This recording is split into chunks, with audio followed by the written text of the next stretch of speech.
બીજી તરફ હવામાન નિષ્ણાંત અંબાલાલ પટેલે કમોસમી વરસાદની આગાહી કરી છે। તેમણે કહ્યું કે કમોસમી વરસાદની સાથે ઠંડીનો ચમકારો વધે તેવી પણ શક્યતા છે। તો એક પશ્ચિમી વિક્ષોભ લગભગ 29-31 આવવાની શક્યતા રહેશે અને ત્યારબાદ જાન્યુઆરીમાં બેક ટુ બેક બીજા પશ્ચિમી વિક્ષોભ આવવાની શક્યતા રહેશે।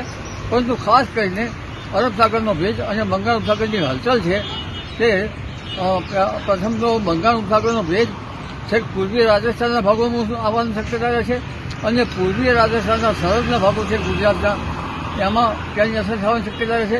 ખાસ કરીને પંચમહાલના કેટલાક ભાગો અને અરવલ્લીના કેટલાક ભાગોમાં અસર થવાની શક્યતા રહે।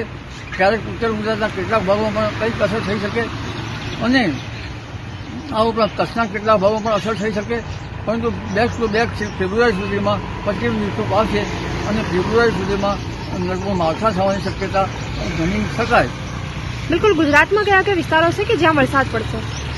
ગુજરાતમાં જોવા જઈએ તો પૂર્વ ગુજરાતના ભાગો જેમાં લગભગ ક્યારેક પંચમહાલના ભાગો ઉપરાંત અરવલ્લીના ભાગો કચ્છના ભાગો ઉત્તર ગુજરાતના કેટલાક ભાગોમાં વાદળવાયુ રહે અથવા ક્યાંક વરસાદ થઈ શકવાની શક્યતા રહેશે।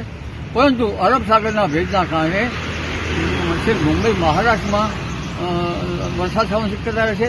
એ તારીખ લગભગ 6 થી 10માં અસર લેવાની શક્યતા રહેશે અને જેના ભેજના લીધે દક્ષિણ સૌરાષ્ટ્ર અને દક્ષિણ ગુજરાતના ભાગમાં વરસાદ થવાની શક્યતા રહેશે કમોસમી। એટલે આ વખતે જે હવામાનમાં પ્રથમ વીકમાં જે બદલાવ થઈ રહ્યો છે એ લગભગ 70% ભારતના ભાગોમાં આ બદલાવ આવી શકે તેમ છે। જી।